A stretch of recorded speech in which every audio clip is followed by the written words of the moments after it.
Welcome to theCUBE, everyone. I'm John Furrier, host of theCUBE in our Palo Alto studios. We always got great news coming on, especially from our community. We have our Mixture of Experts series, MOE, a little pun intended there. Obviously AI would love the term Mixture of Experts. Chain of thought, it's an AI-driven world. And of course, theCUBE has got you covered. And of course, we got our East Coast studio and the show floor of the New York Stock Exchange, connecting tech, finance, and business together in partnership with the NYSE and the fast-growing NYSE Wired community, founded by Brian Bauman. Great connections. Dave Lazovsky's here, founder and CEO of Celestial AI. David, great to see you, and you got some big news, and news that happened around you. We'll get to that in a second. Intel's new CEO, Lip-Bu Tan, is on your board, invested. We'll get back to that, but tons going on. You got fresh financing. Let's jump into it. Welcome to theCUBE. Thanks for having me, John. So what's the amount, 250 you guys raised? Yeah, we just closed and announced yesterday a $250 million Series C1 round of financing. So that came through what, a week ago? It actually was announced yesterday. So it was led by Fidelity with BlackRock, Maverick, Tiger Global, as well as many of our existing investors participating. So good validation, growth funding, all the pedigree on the financing. The new Intel CEO is on your board and invested as well?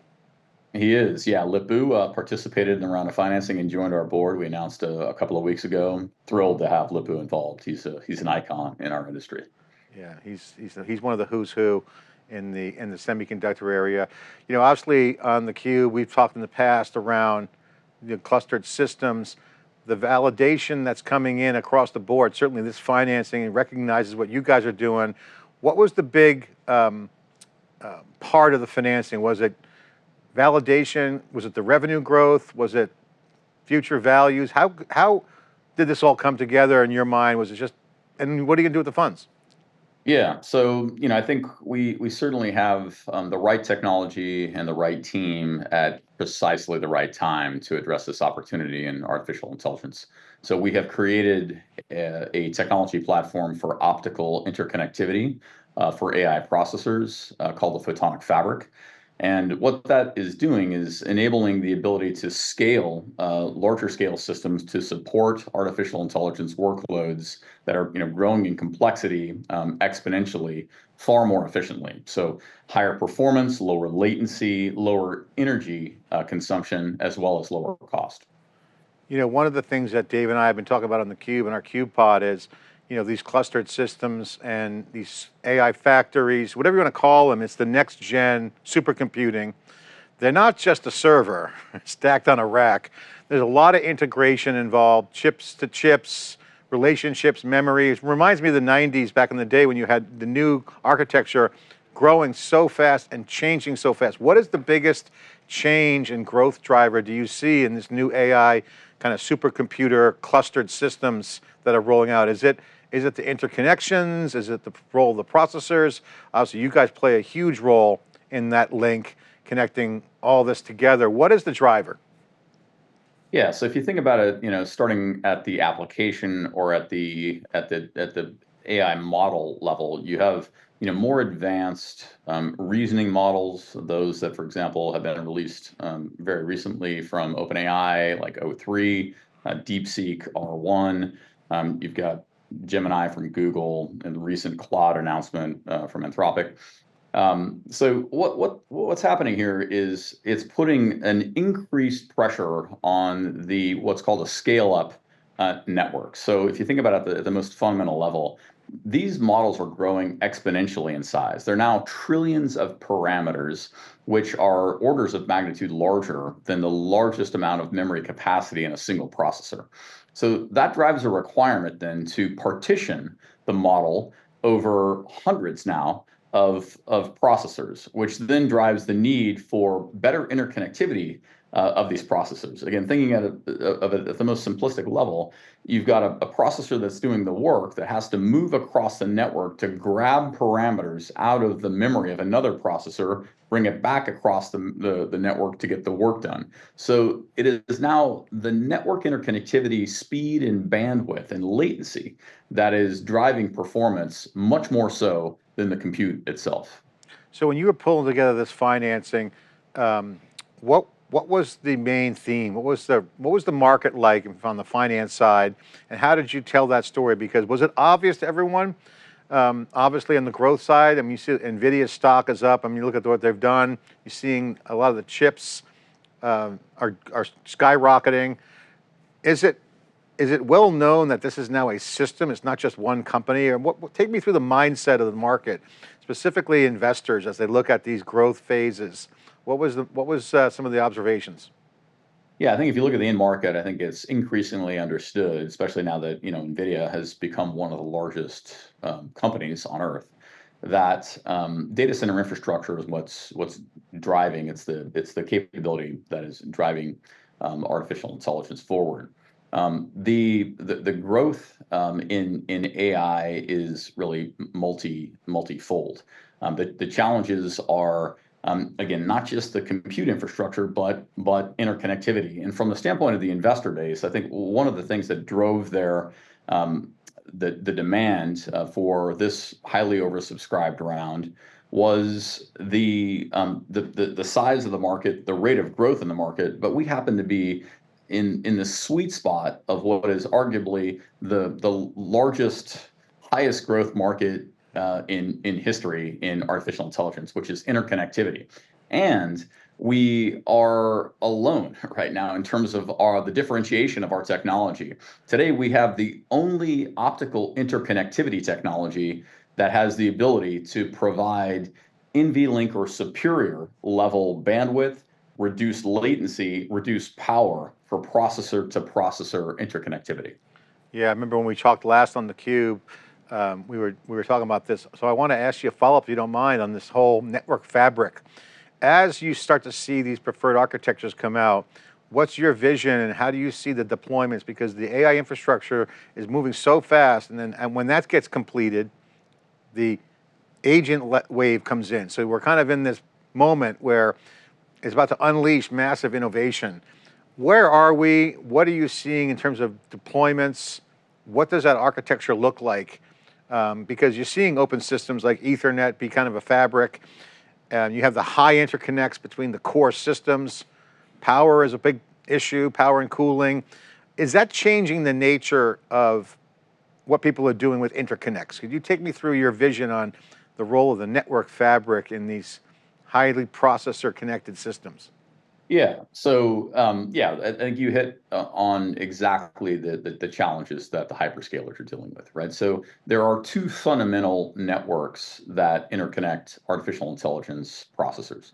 There is what's called scale out networks, which is, as you pointed out, Ethernet connectivity, or in NVIDIA speak, that's InfiniBand. That handles about 15% of the data traffic.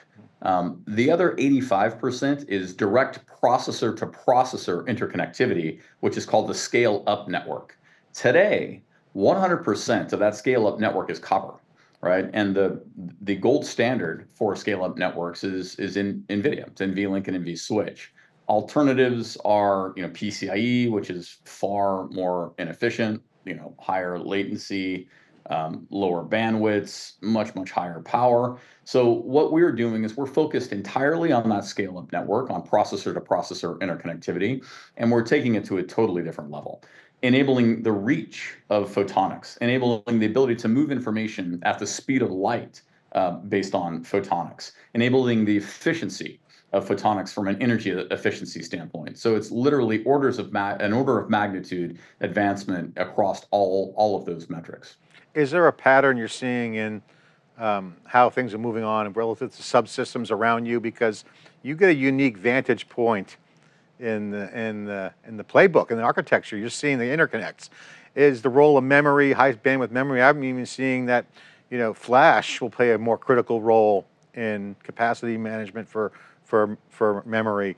You're going to start to see some of that DeepSeek-like innovation people have been talking about. It's not so much that they did anything special other than were clever with how they configured things. Is there a configuration pattern to an optimal deployment for these AI systems?